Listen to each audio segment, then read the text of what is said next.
हम जब रात में बिस्तर पे सोते हैं, अल्लाह के नबी ने हमें एक दुआ सिखाई, अल्लाहुम्मा बिस्मिका अमूतु व अहया। ऐ अल्लाह, मैं तेरे नाम से मरता हूं और तेरे नाम से जीता हूं। कभी आपने इस दुआ पर गौर किया? भाई आप मर तो नहीं रहे, आप तो सोने जा रहे हैं, बिस्तर पे सोने जा रहे हो और आपको दुआ क्या सिखाई जा रही है? अल्लाहुम्मा बिस्मिका अमूतु व अहया। ऐ अल्लाह, मैं तेरे नाम से मर रहा हूं और तेरे नाम से जी रहा हूं। और सुबह जब बिस्तर से आप उठते हैं तो क्या पढ़ते हैं? अल्हम्दुलिल्लाहिल्लज़ी अहयाना बादा मा अमातना व इलैहिन नुशूर। तमाम तारीफें उस अल्लाह के लिए हैं जिसने हमें मौत के बाद दोबारा जिंदा कर दिया और मरने के बाद उसी के पास पलट के जाना है। ये दुआ समझ में नहीं आई। इंसान तो बिस्तर पे सो रहा है, फिर मरने की बात क्यों हो रही है? गोया ये दुआ सिखा करके अल्लाह के नबी आपको ये मैसेज दे रहे हैं, ये पैगाम दे रहे हैं, ऐ मेरी उम्मत के लोगों, जब तुम बिस्तर पे सोने जाते हो तो ये भी एक तरीके की मौत है। जब तुम सो जाते हो एक अलग दुनिया में चले जाते हो, तुम्हारा अपनी रियल लाइफ से फिर कोई ताल्लुक नहीं होता। तुम पीरगंज के गांव में सो रहे हो और ख्वाब में तुम दिल्ली की सैर कर रहे हो। तुम अपने बिस्तर पे सो रहे हो और ख्वाब में तुम मक्का और मदीना की जियारत कर रहे हो। तुम एक अलग दुनिया में हो। ऐ मेरी उम्मत के लोगों, ऐसा ही मरने के बाद भी तुम्हारे साथ होगा। तुम्हारी बॉडी तो कब्र के अंदर होगी, लेकिन तुम किसी और दुनिया में रहोगे, जिस दुनिया को कुरान और हदीस के अंदर बरज़ख कहा गया है। बरज़ख का मतलब आप समझते हैं? कभी रोड पर आपने देखा होगा, रोड पर एक तरफ की रोड को दूसरी तरफ की रोड से अलग करने के लिए एक डिवाइडर लगाया जाता है। उसी को अरबी में, उसी डिवाइडर को या उसी बैरियर को अरबी में बरज़ख कहते हैं। गोया जब इंसान मर जाता है, कब्र में चला जाता है, अब उसकी जिंदगी और हमारी जिंदगी के बीच में एक बैरियर आ गया। हमें नहीं मालूम कि उसकी कब्र में उसके साथ क्या हो रहा है, अच्छा हो रहा है या बुरा हो रहा है। बड़ी देर कर दी मेहरबान।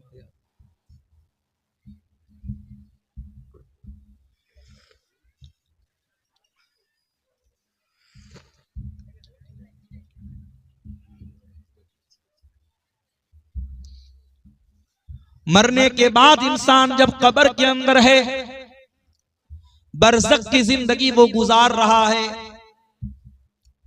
अपने अपने अमल के एतबार से, अपने अपने अकीदे के एतबार से कब्र के अंदर उसके साथ मामला हो रहा है।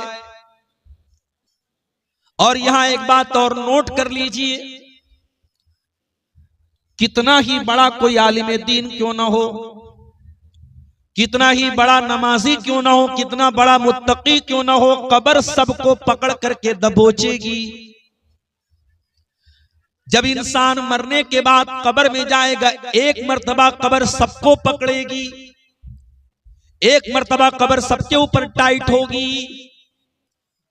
ओ दुनिया में बड़े बड़े बिल्डिंगों में रहने वालों, कभी अपनी कार में बैठ करके तुम जंगल में चले जाओ और अपने कार की लाइट को तुम बंद कर दो, स्कॉर्पियो की लाइट को बंद कर दो। जंगल के बीचों बीच में रोड के ऊपर आपकी गाड़ी खड़ी है और हेडलाइट्स बंद है, अंदर अंधेरा छाया हुआ है। थोड़ी देर के लिए तसव्वुर करो मेरे प्यारे भाइयों, कार तो फिर भी चौड़ी होती है, कब्र तो उस कार से भी ज्यादा तंग होगी। और अल्लाह के नबी फरमाते हैं, इन्ना लिल कब्रि ज़ग़तन, कब्र तो सबको पकड़ेगी, सबको दबोचेगी। कब्र सबको दबोचेगी। अज़ाबे कब्र सबको नहीं होगा, मगर कब्र सबके ऊपर टाइट होगी। मेरे ऊपर भी होगी, आपके ऊपर भी होगी। अल्लाह के नबी के एक सहाबी थे, नाम था साद इब्ने मुआज रजी अल्लाह ताला अन्हु। बड़े नेक सहाबी थे, बहुत ऊंचा उनका मकाम था, मर्तबा था, इंतकाल हो गया उनका। भारी भरकम बदन था। जनाजा जब उठाया जाने लगा तो जनाजा बड़ा हल्का था। कुछ मुनाफिकों ने कहा पता नहीं क्या बात है, साद इब्ने मुआज का जनाजा इतना हल्का क्यों है।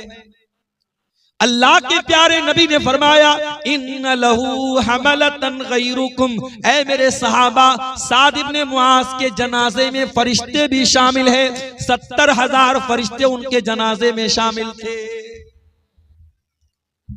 साद इब्ने मुआज वो सहाबी हैं, जब उनका इंतकाल हुआ अल्लाह के नबी फरमाते हैं इhtazzal अर्श लिमौती साद इब्ने मुआज, अल्लाह का अर्श भी साद इब्ने मुआज की वफात पर हिलने लगा था। साद इब्ने मुआज वो सहाबी है, अल्लाह के नबी फरमाते हैं फुतिहत लहू अबवाबुस समा, जब साद इब्ने मुआज का इंतकाल हुआ आसमान के दरवाजे खोल दिए गए। आसमान के फरिश्ते वेलकम करने लगे, इस्तकबाल करने लगे कि साद इब्ने मुआज आ गए। इतने बड़े सहाबी, उनका जनाजा आया, उनकी मैयत को अल्लाह के नबी कब्र में उतार रहे हैं। जब जनाजे को, मैयत को कब्र में उतार दिया गया, अल्लाह के प्यारे नबी उसी कब्र के पास खड़े हैं। अचानक आपका चेहरा बदल गया, आपके चेहरे की रंगत बदल गई, आपके चेहरे पर खौफ आ गया, डर आ गया। आपने 3 मर्तबा फरमाया सुभान अल्लाह, सुभान अल्लाह, सुभान अल्लाह, और 3 मर्तबा आपने फरमाया अल्लाहु अकबर, अल्लाहु अकबर, अल्लाहु अकबर।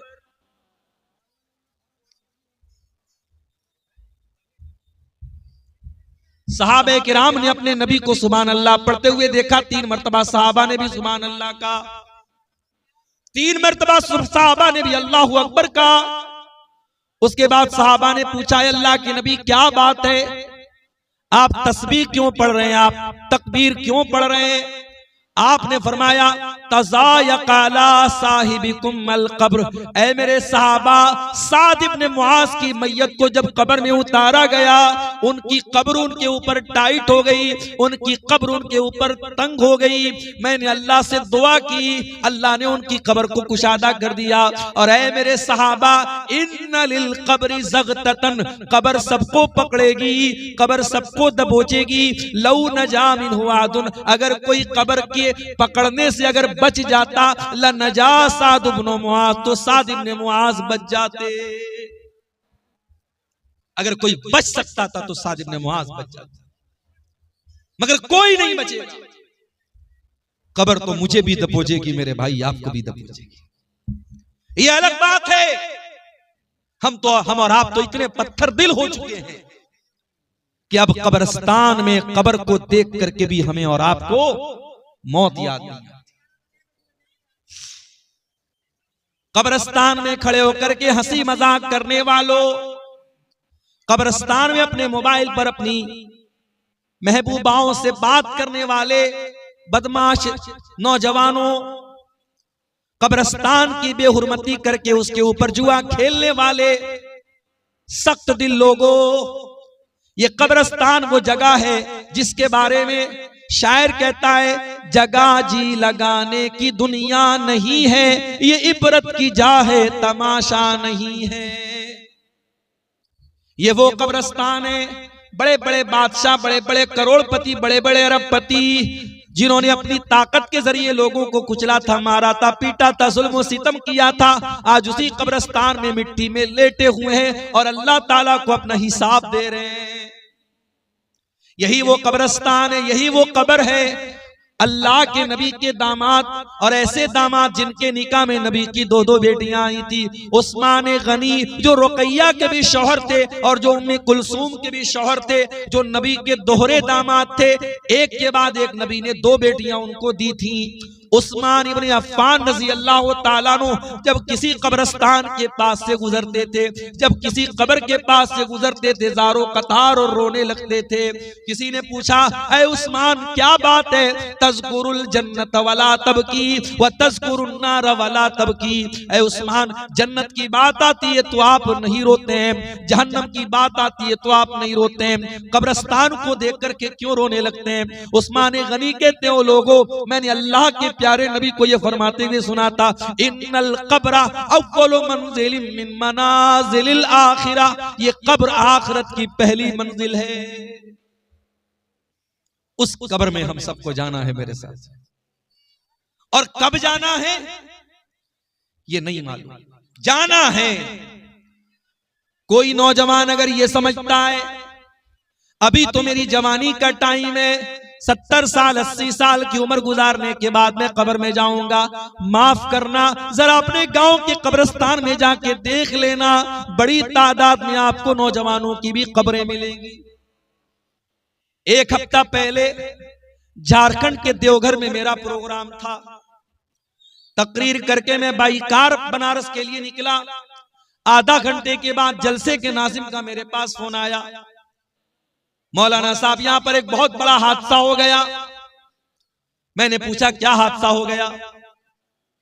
कहा आप तो तकरीर करके निकले, जलसा खत्म हो गया, रात का तकरीबन 12 बज चुका था, सारी पब्लिक निकल गई जलसे में से। जब जलसे में से लोग निकलने लगे, 4-5 किलोमीटर दूर गांव का एक नौजवान जो कुरान का हाफिज था, बिल्कुल नौजवान लड़का था, और बाद में जब फोटो उन्होंने मुझे भेजा तो मुझे याद आया कि वो लड़का स्टेज से जब मैं उतरा था मुझसे मुसाफा भी करने आया। वो लड़का बाइक से निकला है जलसे से, प्रोग्राम से, बिल्कुल 20-22 साल का लड़का, 2 छोटे छोटे बच्चों का बाप था। जब वो जलसे से निकला है और बाइक लेकर के जब वो आगे मेन रोड पर पहुंचा है, उसका गांव मेन रोड से राइट साइड में था, उसने इंडिकेटर दिए बगैर, उसने सोचा रात का टाइम है और जल्दीबाजी में उसने बगैर इंडिकेटर के गाड़ी को घुमाया है। पीछे से पिकअप वाले ने ऐसी टक्कर मारी है, ऑन द स्पॉट वो लड़का इंतकाल कर, ऑन द स्पॉट वो लड़का अल्लाह को प्यारा हो जाता है। मेरे प्यारे साथियों, उस नौजवान हाफिज कुरान ने जिसका नाम शफीउल्लाह था, उस 2 बच्चों के बाप ने क्या ये सोचा था जलसे से मैं नहीं आऊंगा, मेरी कटी फटी लाश आएगी? क्या उसकी बीवी ने ये सोचा था कि मेरा शौहर तकरीर सुनने के बाद जब घर में आएगा तो जिंदा नहीं आएगा, उसका जनाजा आएगा? मेरे प्यारे साथ, क्या तमाशा है, क्या पीछे कौन शोर मचा रहा है? देखो देखो, बाजा बजा, एक से एक जाहिल लोग।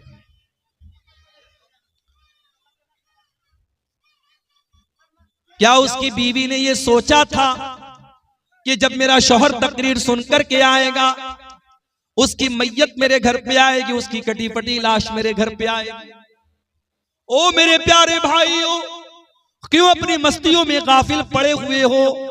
मौत का हरकारा कभी भी तुम्हारे पास आ सकता है। मौत अपॉइंटमेंट लेकर के नहीं आएगी, मौत डेट नोट करवा करके नहीं आएगी, मौत आपसे पूछ करके नहीं आएगी। और याद रखो, जब मौत आएगी, हत्ता इज़ा जाअ अहदहुमुल मौत क़ाल रब्बिरजिऊन, मौत आएगी, इंसान कहेगा अल्लाह एक मौका और दे दे, एक चांस और दे दे, एक अवसर और दे दे, एक मर्तबा मुझे दुनिया में जाने का और मौका दे दे। लअल्ली आमलु सालिहा, ऐ अल्लाह बहुत गलत काम करता था, बड़े गुनाह के काम करता था, बड़े काले करतूत करता था, एक मौका अल्लाह मुझको और दे दे, मैं वादा करता हूं अब मैं नेक अमल करूंगा, अब एक टाइम की नमाज नहीं छोड़ूंगा, ऐ अल्लाह सारे गुनाहों को तर्क कर दूंगा, सारी बदकारियों को छोड़ दूंगा, शराब को हाथ न लगाऊंगा, ज़िना के करीब न जाऊंगा, लअल्ली आमलु सालिहा, ऐ अल्लाह एक मौका और दे दे, मैं वादा करता हूं अब मैं नेक अमल करूंगा। अल्लाह फरमाता है कल्ला इन्नहा कलिमतुन हुवा काइलुहा, ऐ मेरे बंदे अब कोई और मौका मिलने वाला नहीं है, जो मौका मिला था तुझे मिल चुका, अब मरने के बाद दोबारा कोई दुनिया में वापस नहीं जाएगा। यह है अल्लाह का कानून मेरे प्यारे साथी। इतनी तरक्की कर गई मेडिकल साइंस, लेकिन मौत का इलाज किसी के पास नहीं। बड़ी बड़ी बीमारियां, अभी कटिहार के एक भाई बनारस के कैंसर हॉस्पिटल में अपनी मां को लेके गए, ब्रेस्ट कैंसर हुआ है, औरतों में बड़ी तेजी से ये बीमारी फैल गई। मेरे पास फोन आया उनका, मौलाना जरा सा कुछ हेल्प कर दीजिए, माँ का ऑपरेशन का मामला है, इलाज का मामला है, रहने की जगह नहीं मिल रही। कभी आप जाएं कैंसर हॉस्पिटल में, देखें मेरे साथ, अपने घर में बैठकर मोबाइल पर मस्ती करने वालों और गुनाहों और गफलत की दुनिया में गर्क रहने वालों, जाओ जरा देखो कितने लाख लोग आज कैंसर हॉस्पिटलों में जिंदगी और मौत की लड़ाई लड़ रहे हैं। मेरे प्यारे भाइयों, ये जिंदगी अल्लाह की अमानत है, इस जिंदगी को मनमानी करके न गुजारो। अल्लाह के प्यारे नबी अब्दुल्ला इब्न उमर का कंधा पकड़ करके कहते हैं, कुन फि दुनिया कअन्नका गरीबुन औ आबिरु सबील। ऐ अब्दुल्ला, दुनिया में ऐसी जिंदगी गुजारो जैसे परदेसी जिंदगी गुजारता है, जैसे मुसाफिर जिंदगी गुजारता है। ऐ अब्दुल्ला, दुनिया में ऐसी जिंदगी गुजारो जैसे परदेसी और मुसाफिर की जिंदगी गुजारता है। अब्दुल्ला इब्न उमर कहा करते थे, इज़ा अस्बहता फला तंतज़िरिल मसा, जब सुबह हो जाए तो शाम का इंतजार मत किया करो, जब शाम हो जाए तो सुबह का इंतजार मत किया करो। सुबह हो जाए तो शाम का इंतजार मत करो मेरे साथ। रात में सो तो ये सोच करके सो कि अगर सुबह को मेरी मौत हो गई तो मैं अल्लाह को क्या मुंह दिखाऊंगा। इसीलिए अल्लाह कुरान में अपने बंदों को हुक्म दे रहा है, वसारिऊ इला मगफिरतिम मिर रब्बिकुम। ऐ अपने नौकरी के लिए भागने वालों, ऐ दुकान के लिए दौड़ने वालों, ऐ अपने काम धंधे के लिए दौड़ने वालों, वसारिऊ इला मगफिरतिम मिर रब्बिकुम, अपने रब की मगफिरत को पाने के लिए भी तो जल्दी करो, अपने रब की जन्नत को पाने के लिए भी तो जल्दी करो। व जन्नतिन अर्दुहस समावातु वल अर्ज़ु, उस जन्नत को पाने की तड़प अपने अंदर पैदा करो जिस जन्नत की चौड़ाई आसमानों और जमीन के बराबर है। उइद्दत लिल मुत्तकीन, और जो जन्नत अल्लाह ताला ने मुत्तकी लोगों के लिए तैयार करके रखी है। दुनिया को जन्नत मत बनाओ मेरे भाई, दुनिया जन्नत नहीं बन सकती। दुनिया में आप अच्छी से अच्छी जगह चले जाएं, किसी पिकनिक स्पॉट पे चले जाएं, जो मन चले वो खाएं, जो मन चले वो पिए, मगर दुनिया एक वक्त ऐसा आएगा कि दुनिया में आप बोर हो जाएंगे, दुनिया में थक जाएंगे। कितना घूमेंगे, कितना खाएंगे, कितना पिएंगे। दुनिया की खूबसूरती पर नाश करने वालों, कितने दिनों तक खूबसूरती पर नाश करोगे। बॉलीवुड की हीरोइनें आती हैं, जब जवान होती हैं, जब प्रेस कॉन्फ्रेंस में आती हैं, मीडिया वाले हर एंगल से उनका फोटो लेते हैं। और एक वक्त ऐसा आता है, बॉलीवुड की वही हीरोइन जब बूढ़ी हो जाती है तो कुत्ता भी उसको पूछने वाला नहीं। ये खूबसूरती, ये जवानी, दुनिया की हर चीज फना हो जाएगी मेरे साथ। जन्नती जन्नत में जाएंगे, अल्लाह के नबी फरमाते हैं कि उनकी जवानी कभी खत्म नहीं होगी, उनकी खूबसूरती कभी बर्बाद न होगी। जन्नत में उनको न कोई थकावट होगी, न बोरियत होगी। जन्नत में एक मार्केट लगेगा जुमा के दिन, जब जन्नती उस मार्केट में से होकर के अपने घर आएंगे तो और ज्यादा खूबसूरत हो जाएंगे। जन्नत की तो बात ही निराली है मेरे प्यारे साथी। अल्लाह कह रहा है, मेरे बंदो जन्नत की तैयारी करो, और जन्नत में जाना है तो देर न करो, वसारिऊ बी क्विक, जल्दी करो। जैसे अपनी फ्लाइट के लिए जल्दी करते हो, अपनी ट्रेन के लिए जल्दी करते हो, जिस चीज को तुम इंपॉर्टेंट समझते हो उसके लिए जल्दी करते हो, जन्नत के लिए क्यों देर करते हो। हैया अला सलाह की आवाज आई, मैं उसकी बात नहीं करता जो घोड़ा बेच के सोता रहता है, उसकी तो मैं बात ही नहीं करता जो अस्सलातु खैरुम मिनन नौम की आवाज सुन करके भी बिस्तर पे पड़ा रहता है, रात रात भर तकरीरें सुनता है, सुबह को फजर में घोड़ा बेच के सोया रहता है, मैं उसकी बात नहीं करता। जो नमाज पढ़ता है उसका भी हाल क्या है। हैया अला सलाह की आवाज आई, सुबह 4:30 बजे फजर की अजान है मान लो, और 5 बजे जमात का टाइम है या 4:45 बजे जमात का टाइम है, मैं एक मिसाल दे रहा हूं। अजान हुई, अब जो बेचारा नमाज पढ़ने वाला है वो भी बेचारा धीरे धीरे बिस्तर से उठता है, अंगड़ाई लेता है, आराम से वजू करता है, बाथरूम जाता है, फिर वजू करता है। तब तक मस्जिद में आया, पता लगा इमाम साहब दूसरी रकात पढ़ा रहे हैं और दूसरी रकात में जाकर के वो रकात को पाता है। मेरे प्यारे साथियों, क्यों नहीं हम नमाज के लिए जल्दी करते? हम अपने घर में बैठे हैं, मान लो हम दुकानदार हैं, दुकान पर बैठे और किसी ने आके बताया, अरे तेरी दुकान पे जो आइटम है उसको बहुत अच्छी कीमत में खरीदने वाला कस्टमर बुला रहा है, तो हम कहेंगे अरे यार जाने दो, पैसे की किसको जरूरत नहीं, हम तो दौड़ के जाएंगे, हमारे फायदे का सौदा है, हम दौड़ के जाएंगे। मेरे प्यारे साथियों, हय्या अलल सलाह की आवाज 5 टाइम आ रही है, हय्या अलल फलाह की आवाज 5 टाइम आ रही है। अजान देने वाला कामयाबी की तरफ बुला रहा है, नमाज की तरफ बुला रहा है, और आप अपने काम धंधे में लगे हैं। जो नमाज नहीं पढ़ते उनको छोड़ दो, जो नमाज पढ़ते हैं वो भी कसमसाते हुए, टहलते हुए, अंगड़ाई लेते हुए बड़े आराम आराम से मस्जिद में जाते हैं। ओ लोगो, अगर नमाज को अहम समझते हो तो नमाज के लिए जल्दी किया करो।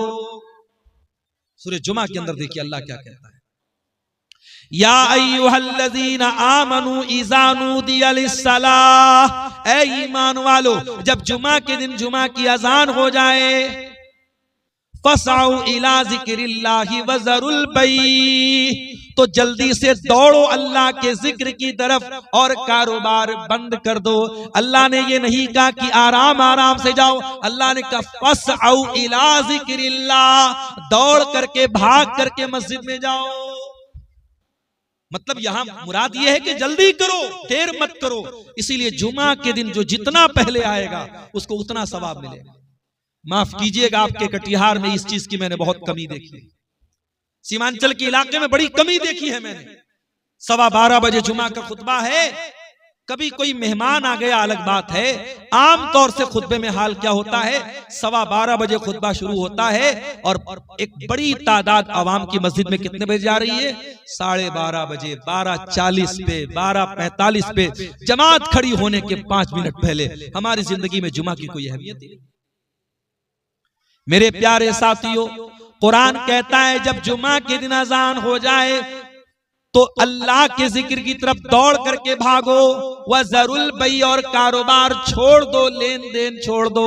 ज़ालिकुम खैरुल लकुम इन कुंतुम तालमून, यही तुम्हारे हक में बेहतर है अगर तुम समझो।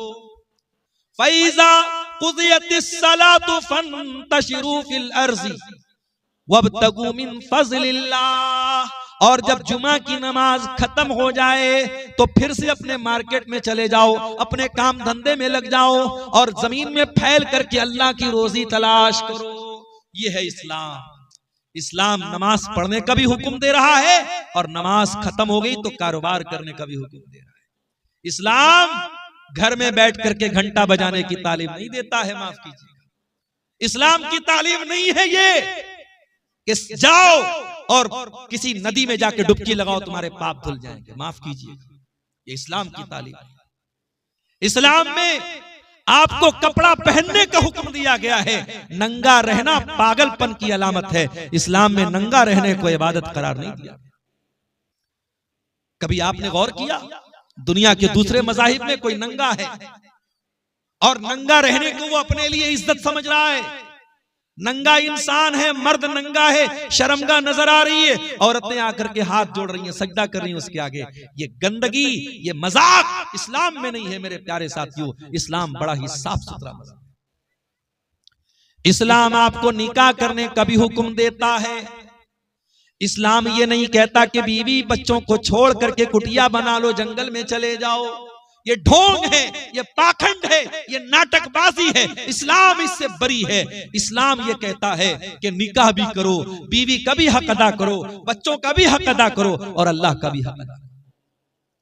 हमारे नबी ने 9 बीवियों को साथ में रखा, हमसे तो एक नहीं रखी जाती। एक बीवी वाले बेचारे परेशान हैं, आए दिन मेरे पास मसला आता रहता है, मौलवी साहब बीवी का फोन आ रहा है, शौहर ने ये बोल दिया, कभी शौहर का फोन आ रहा है, बीवी ने ये हरकत कर दी, आज मियां बीवी में नहीं पटरी खा रही। 9 बीवियों को नबी ने रखा, सबका हक अदा किया। मेरे प्यारे साथियों, इस्लाम वो दीन है, प्यारा दीन है, हम इस इस्लाम के मानने इसीलिए अल्लाह कुरान में कह रहा है, जब जुमा की नमाज खत्म हो जाए तो जमीन में फैल जाओ, वब्तगू मिन फज़लिल्लाह, और अल्लाह ताला के फजल करम को तलाश करो, उसकी रोजी को तलाश करो। यहां भी आप देखिए अल्लाह ने दौड़ने का हुक्म दिया है, भागने का हुक्म। एक और जगह अल्लाह कुरान में कहता है, फफिर्रू इलल्लाह, अल्लाह की तरफ दौड़ लगा दो, अल्लाह की तरफ भागो, अल्लाह की तरफ मेरे बंदो जाने में देर न करो। सुस्ती करना दीन के काम में, नेकी के काम में सुस्ती करना, ये ईमान वाले की पहचान नहीं, ये मुनाफिक की पहचान। नमाज का टाइम हो जाए और आराम आराम से वजू करना, और इतनी देर में मस्जिद में पहुंचना कि जमात निकल जाए, माफ करना, ये मोमिन की अलामत नहीं, है मुनाफिक की अलामत। वइज़ा कामू इलस्सलाति कामू कुसाला युराऊनन नास वला यज़कुरूनल्लाह इल्ला कलीला। ये मुनाफिक लोगों का हाल है, जब वो नमाज के लिए खड़े होते हैं सुस्ती के साथ खड़े होते हैं, काहिली के साथ खड़े होते हैं, लोगों को दिखाने के लिए नमाज पढ़ते हैं और अल्लाह ताला को बहुत कम याद करते हैं। नमाज भी ऐसे मत पढ़ो जैसे एहसान करते हो, नमाज पढ़ो तो ढंग से पढ़ो मेरे प्यारे। इसीलिए अल्लाह कुरान में जब मस्जिद का जिक्र करता है, आज पीरगंज वालों तुमको मस्जिद बनाने का मौका मिला है, जलसे में आने वालों तुम्हें मौका मिला है अल्लाह के घर में हिस्सा लेने का, इसको अपने हक में गनीमत समझना। एक दौर ऐसा भी आएगा तुम चाहोगे पैसा खर्च करना। आज अमेरिका जैसे ममालिक में दौलत वाले मुसलमान, दौलत है उनके पास, मगर उनके पास कोई ऐसी जगह नहीं जहां वो पैसा खर्च कर सके। अल्लाह न करे वो दौर आपके मुल्क में भी आ जाए, आप मस्जिद बनाना चाहेंगे मगर मस्जिद नहीं बना पाएंगे। आज कम से कम आप मस्जिद बना सकते हैं, अल्लाह मौका दे रहा है मेरे प्यारे साथियों, इस मौके को गनीमत समझिए। अल्लाह कुरान में मस्जिद का जिक्र करते हुए कहता है, फी बुयूतिन अज़ीनल्लाहु अन तुरफा, अल्लाह के घरों को अल्लाह ताला ने बुलंद करने का हुक्म दिया है। अभी मैं जुमा पढ़ाया था मैंने आज हरीशपुर, तो वहां एक मदरसे में छोटा मोटा प्रोग्राम हुआ बच्चों के सामने। तो एक साहब ने आकर के मसला पूछा, कहा मौलवी साहब हमारे यहाँ हर चीज का ऐलान मस्जिद में होता है, बकरी खो गई मस्जिद में लाउड स्पीकर में ऐलान हो रहा है, बच्चा गुम हो गया मस्जिद में ऐलान हो रहा है। मस्जिद को अनाउंसमेंट सेंटर मत बनाओ मेरे प्यारे साथ, मस्जिद को ऐलान करने की जगह मत बनाओ। नबी ने बद्दुआ की है कि अगर कोई आकर के मस्जिद में ऐलान करता है मेरा सामान खो गया, अल्लाह के नबी ने फरमाया उसका सामान न मिले जो मस्जिद में आके ऐलान करता है। मस्जिद अल्लाह के जिक्र की जगह है, उसको कारोबार की जगह, उसको ऐलान की जगह मत बनाओ मेरे प्यारे साथ। अल्लाह कह रहा है फी बुयूतिन अज़ीनल्लाहु अन तुरफा, मस्जिद वो घर है अल्लाह ताला का जिसको अल्लाह ने बुलंद करने का हुक्म दिया है। बुलंद का मतलब ये नहीं कि मस्जिद की हाइट ऊंची होनी चाहिए, बुलंद का मतलब ये है मस्जिद में कोई ऐसा काम ना किया जाए जो मस्जिद की शान के खिलाफ है। अरे कच्चा प्याज और कच्चा लहसुन खा करके भी मस्जिद में आने से मना किया। अल्लाह के नबी ने फरमाया मन अकला मिन हाज़िही शजरा, जो लहसुन खाए, कच्चा प्याज खाए, जो कच्चा लहसुन खाए, जो गंदना खाए, वो खा करके मस्जिद में ना आए। बनारस में रमजान में इफ्तार जब लोग करते हैं तो चना की घुगनी खाते हैं, तो चना की घुगनी में कभी कभी ऊपर से प्याज भी डाली जाती है। तो ये मसला आया एक मर्तबा, तो मैंने बाकायदा खुतबा जुमा में बयान किया कि अगर आप मगरिब की नमाज पढ़ने मस्जिद में आ रहे हैं और चना की घुगनी खा के आ रहे हैं, ऊपर से कच्चा प्याज डाला हुआ है, तो अच्छे तरीके से कुल्ली करके आइए, क्योंकि कच्चा प्याज खा करके आने से अल्लाह के नबी ने मना किया। और गौर करो, जब कच्चा प्याज खा करके मस्जिद में आना मना है, तो बीड़ी पीने वाला, सिगरेट पीने वाला, गुटखा खाने वाला और गुलमंजन करने वाला जिसके मुंह से उस चीज की महक आती है, समझो वो कितनी तकलीफ पहुंचाता है। अल्लाह के नबी ने फरमाया कि कच्चे प्याज और कच्चे लहसुन की महक से फरिश्तों को तकलीफ होती है। अगर प्याज और लहसुन की महक से फरिश्तों को तकलीफ होती है तो माफ कीजिएगा, आपके गुटखा से, आपकी खैनी से, आपकी बीड़ी से और आपके सिगरेट से भी फरिश्तों को तकलीफ। अज़ीनल्लाहु अन तुरफा, मस्जिद को अल्लाह ताला ने बुलंद करने का हुक्म दिया है। वयुज़कर फ़ीहा इस्मुहु, और मस्जिद में अल्लाह ताला ने अपना नाम लेने का हुक्म दिया है। युसब्बिहु लहू फ़ीहा बिलगुदुव्वि वल आसाल, और मस्जिद में सुबह शाम अल्लाह ताला की तस्बीह होती है। कौन करता है अल्लाह की तस्बीह? फरमाया रिजालुल ला तुल्हीहिम तिजारतु वला बई। अल्लाह के घर में अल्लाह की तस्बीह वो लोग करते हैं जो हकीकत में मर्द होते हैं। कौन है हकीकत में मर्द? फरमाया ला तुल्हीहिम तिजारा, वो तिजारत भी करते हैं, व्यापार भी करते हैं, बिजनेस भी करते हैं, मगर उनका कारोबार उनको अल्लाह के जिक्र से गाफिल नहीं करता है। कारोबार करो मेरे प्यारे साथियों, बिजनेस करो, इस्लाम तुम्हें मना नहीं करता, मगर आपका कारोबार, आपका लेन देन आपको अल्लाह के जिक्र से न रोके, आपको नमाज से न रोके। अगर आपको वाकई में अल्लाह का डर है तो नमाज के टाइम सारा कारोबार और लेन देन बंद हो जाना चाहिए। हय्या अलस सलाह की आवाज सुनने के बाद सब कुछ बंद हो जाना चाहिए। अबू बकर सिद्दीक को देखो मेरे प्यारे साथियों, अल्लाह के नबी अपने सहाबा के साथ बैठे हुए हैं। आपने फरमाया मन अस्बह मिनकुम साइमन, तुम में से आज कौन रोजा रख करके आया है? अबू बकर सिद्दीक कहते हैं अल्लाह के नबी मैं रोजा रख के आया हूं। आपने पूछा मन आता मिनकुमुल यौम मिस्कीना, आज तुम में से कौन है जिसने किसी मिस्कीन को खाना खिलाया हो? हजरत अबू बकर ने कहा अल्लाह के नबी मैंने एक मिस्कीन को खाना भी खिलाया है। आपने फरमाया मन आदा मिनकुमुल यौम मरीजन, क्या तुम में से कोई ऐसा है जिसने किसी बीमार की अयादत की हो, किसी मरीज की हाल चाल जाकर के लिया हो? अबू बकर सिद्दीक कहते हैं अल्लाह के नबी मैंने एक बीमार की अयादत भी की है। फिर नबी ने फरमाया मन तबिया मिनकुम जनाजतन, क्या कोई ऐसा भी है जो किसी मुसलमान के जनाजे में शामिल हुआ हो? अबू बकर सिद्दीक ने कहा अय अल्लाह के नबी मैं एक मुसलमान के जनाजे में भी गया हूं। नबी नेकियों का नाम लेते चले जा रहे और अबू बकर सिद्दीक का हाथ उठता चला जा रहा है। हर चीज पर वो कहते मैंने भी किया है। अल्लाह के ऐ अबू बकर ये तमाम नेकी का काम अगर किसी एक दिन में कोई इकट्ठा करता है तो ये सारी नेकियां उसको जरूर जन्नत में लेकर के जाएंगी।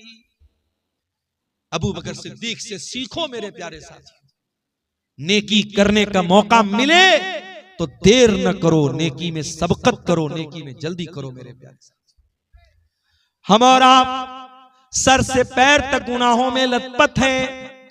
कितने गुनाह ऐसे करते हैं जो जहन्नम में हमको लेकर के जाने वाले हैं।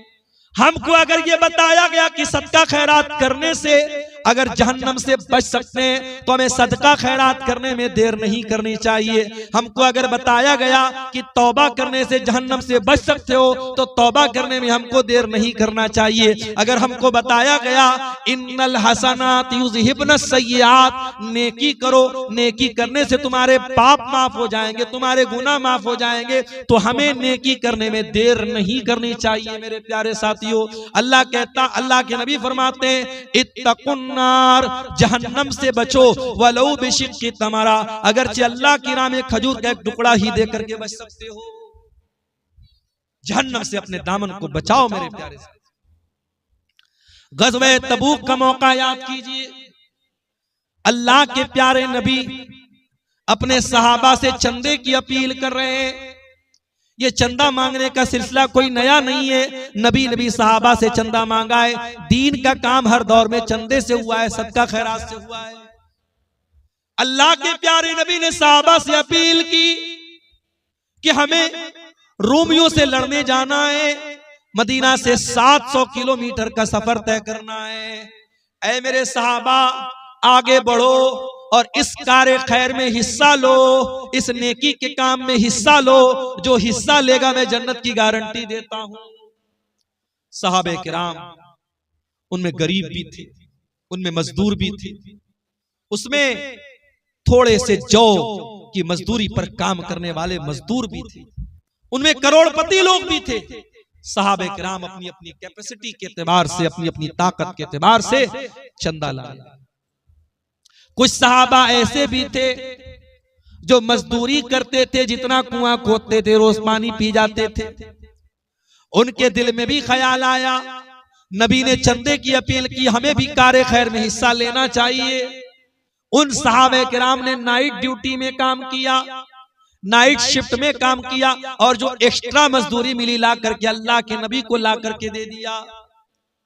हजरत उमर फारूक कहते हैं, मेरे दिल में हमेशा इस बात का मलाल रहता था, जब भी नेकी का मामला आता है अबू बकर आगे निकल जाते हैं, मैं पीछे रह जाता हूं। आज मैं आगे निकलूंगा, अबू बकर पीछे रह जाएंगे।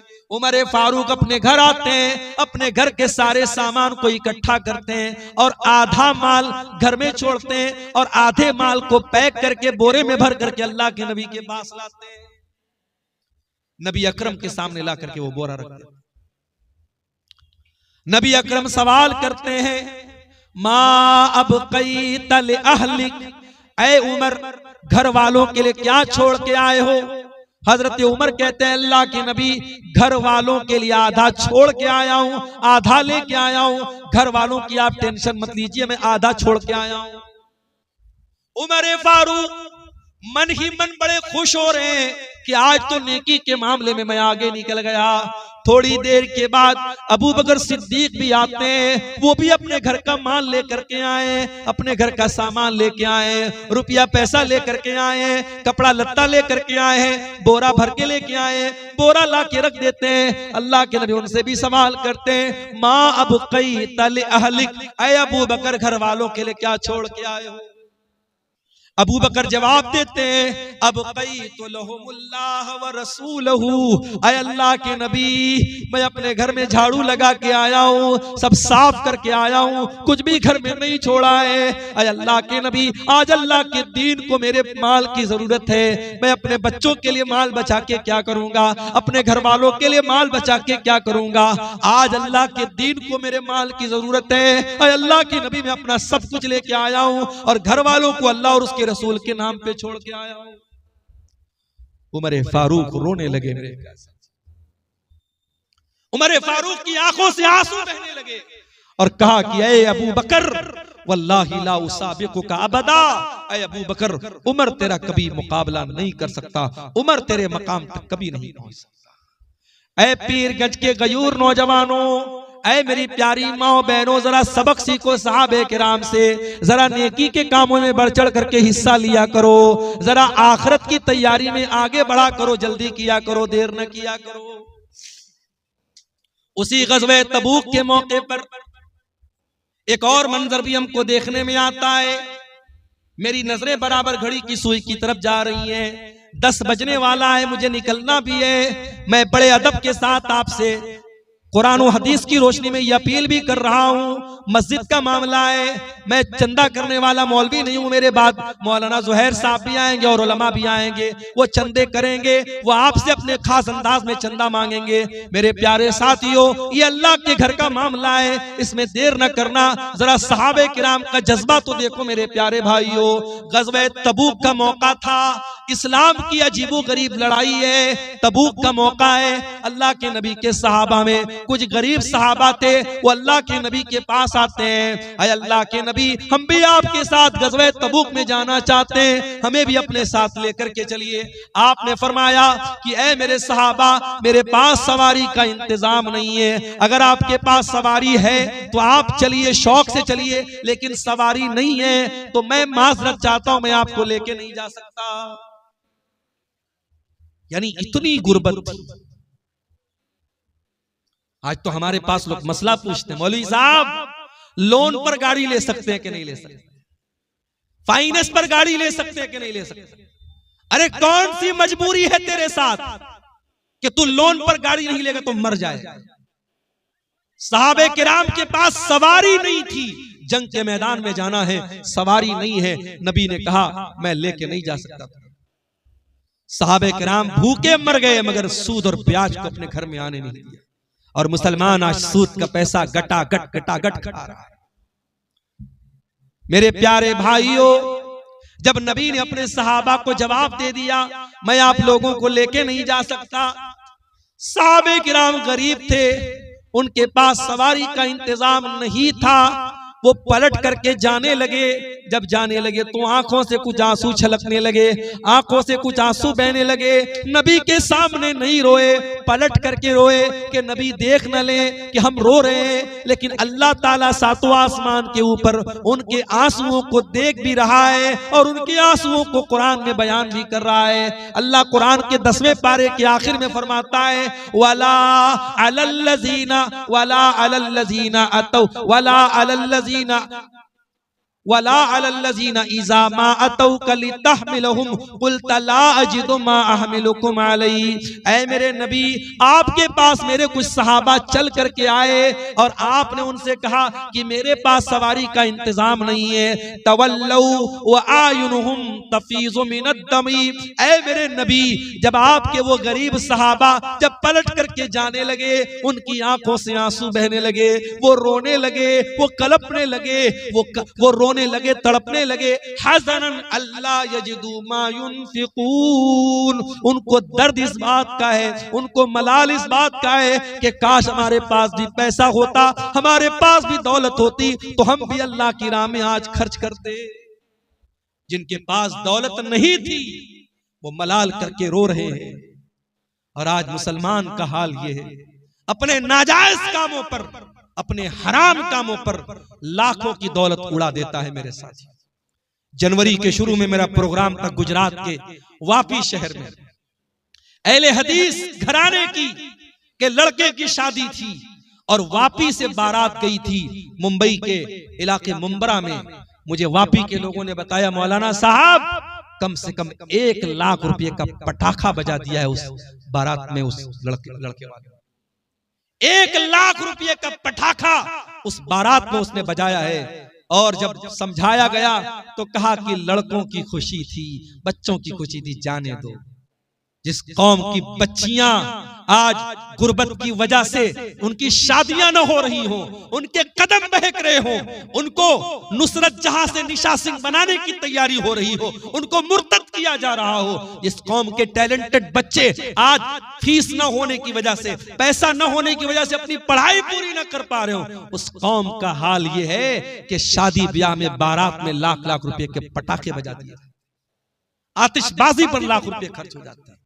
उत्तर प्रदेश के सिद्धार्थ नगर में अहले हदीस तो नहीं था वो इंसान, लेकिन मुसलमान था। शादी में बारात में उसने 9 लाख रुपए गड्डियां उड़ा दी, नोट हवा में लहरा दिया, 9 लाख रुपए उसने हवा में लहरा दिया।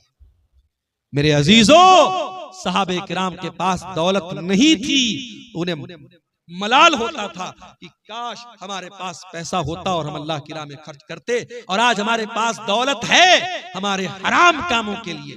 इसी कटिहार में किसी ने बताया कि मेटा ओजोन नाम की एक फर्जी कंपनी में 1 करोड़ रुपया एक इंसान का इसी कटिहार के इलाके में डूब गया। 1 करोड़ रुपया उसने हराम की जगह पे लगा दिया जहां उसका पैसा डूब गया। लेकिन 1 करोड़ रुपया अगर आज मस्जिद में, मदरसे में यतीमों की मदद करने के लिए, गरीबों की मदद करने के लिए मांगा जाए तो मेरे भाइयों दिल पर, कलेजे पर आरी चलने लगती है। मेरे अजीजों, माफ कीजिएगा मेरा लहजा तल्ख हो सकता है, मगर ये कड़वी सच्चाई है कि हम और आप दुनिया की फ्लाइट पकड़ने के लिए जल्दी करते हैं, दुनिया की ट्रेन पकड़ने के लिए जल्दी करते हैं, मगर मौत नाम की फ्लाइट और मौत नाम की ट्रेन जो कभी भी छूट सकती है, उसके लिए मेरे प्यारे साथियों हम जल्दी नहीं करते। इसीलिए अल्लाह कुरान के 17वें पारे की पहली आयत में कहता है इक़्तरब लिन्नासि हिसाबुहुम व हुम फी गफलतिन मुरिदून। ऐ लोगों, तुम्हारे हिसाब का टाइम करीब आ गया, फिर भी तुम गफलत में पड़े हुए हो। मेरे भाइयों, गफलत की चादर को उतार के फेंक दो।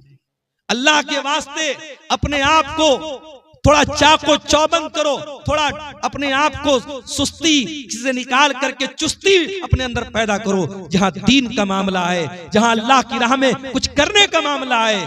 अभी झारखंड के एक शहर बरहेट में प्रोग्राम होने वाला है, इसी महीने की 21-22 तारीख को प्रोग्राम है। बहुत बड़ा प्रोग्राम होता है, पूरे झारखंड में शायद उतना बड़ा प्रोग्राम ना होता हो। वहां के एक नौजवान ने, जो शायद मुंबई या पुणे में कहीं पढ़ाई करता है, उस नौजवान ने मुझे मैसेज किया कि मौलाना साहब, बरहेट में आप जा रहे हैं, जरा आप कुछ चीजें मैं बता रहा हूं, जरा उस पर आप तवज्जो दीजिएगा।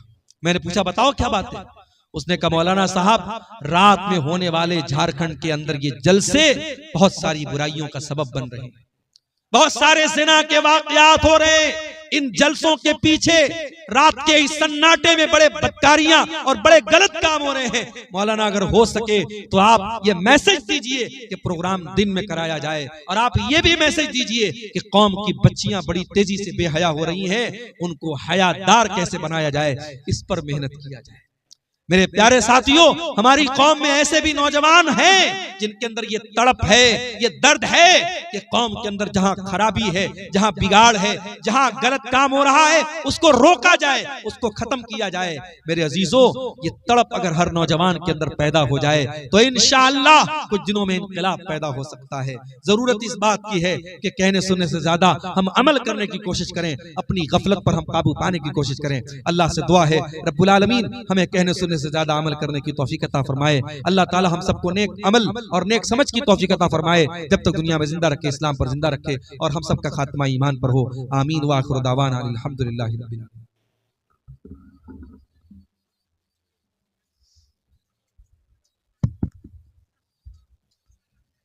हाफिज शराफत अली से गुजारिश है कि आप एक गजल पढ़ें।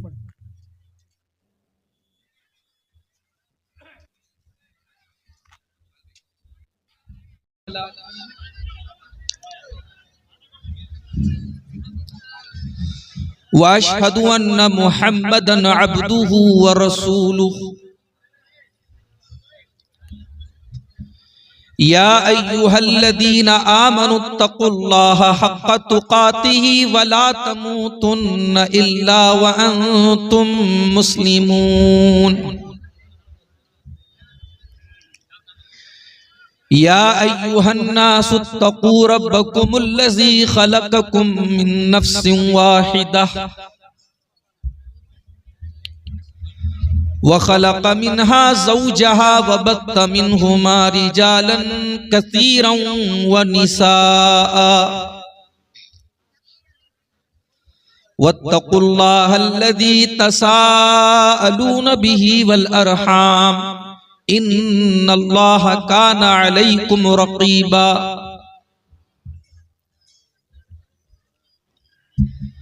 या अय्युहल्लज़ीना आमनुत्तक़ुल्लाह वक़ूलू क़ौलन सदीदा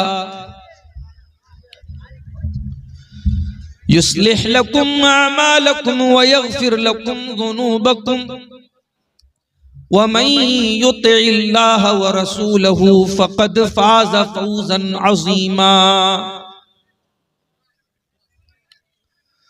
अम्मा बाद फ़इन्न ख़ैरल हदीस किताबुल्लाह व ख़ैरल हदी हदी मुहम्मदिन सल्लल्लाहु अलैहि वसल्लम व शर्रल उमूरि मुहदसातुहा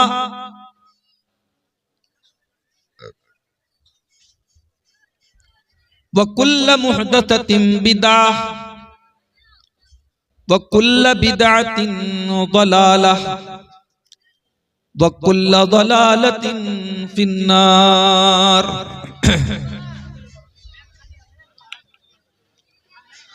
अऊज़ु बिल्लाहि मिनश शैतानिर रजीम। बिस्मिल्लाहिर रहमानिर रहीम। वसारिऊ इला मग़फ़िरतिन मिर रब्बिकुम व जन्नतिन अर्दुहस समावातु वल अर्दु उइद्दत लिल मुत्तक़ीन।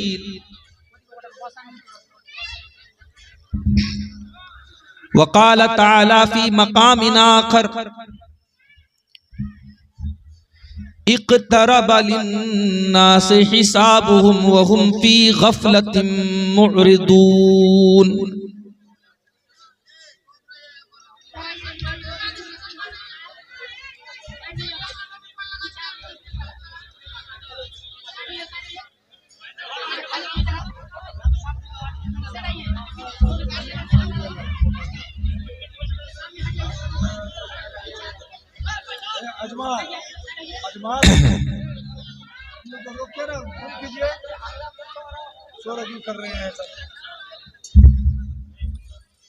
पीरगंज का आज का ये प्रोग्राम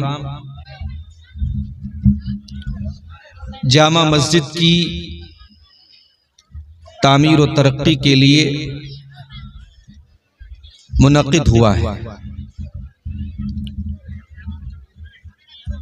मुझसे पहले बंगला जुबान में एक आलिम दीन आपके सामने अल्लाह के घर के लिए ताउन की अपील कर रहे थे। बहुत सारे लोगों ने इस कार्य खैर में हिस्सा लिया है और बहुत से लोग अभी भी बाकी हैं।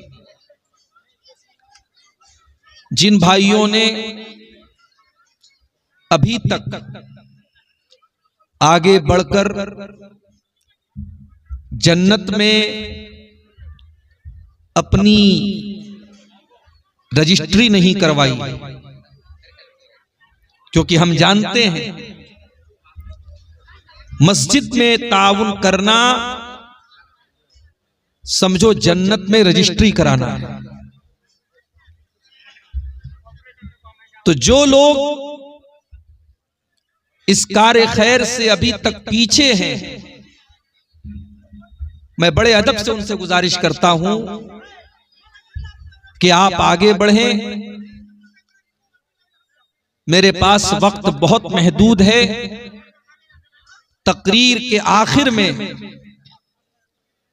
आप हजरात आगे बढ़कर के जो भी इस मस्जिद के लिए ताउन करना चाहें करें।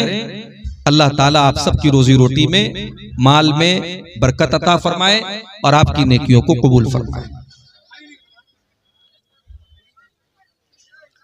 मेरे भाइयों, दुनिया में इंसान जिस चीज को अहमियत देता है उस काम में इंसान जल्दी करता है। मिसाल के तौर पर अगर आपको फ्लाइट पकड़नी है या ट्रेन पकड़नी है और आपको यह मालूम है कि ट्रेन इतने बजे कटिहार स्टेशन छोड़ देगी या फ्लाइट इतने बजे बागडोगरा एयरपोर्ट से या पटना एयरपोर्ट से रवाना हो जाएगी और आपके पास वक्त महदूद है और वो फ्लाइट आपकी बड़ी कीमती है, आपको जहां जाना है, जिस मंजिल पर जाना है, अगर वो फ्लाइट छूट गई या वो ट्रेन छूट गई तो आपका सारे सफर की तरतीब आपकी खराब हो सकती है। तो आप क्या करेंगे? जाहिर है कि अगर हमारे पास टाइम कम है, फ्लाइट के छूटने का वक्त हो रहा है, तो हम एक एक मिनट को बहुत ही कीमती समझेंगे। इसको इंग्लिश में बोलते हैं टाइम को यूटिलाइज करेंगे,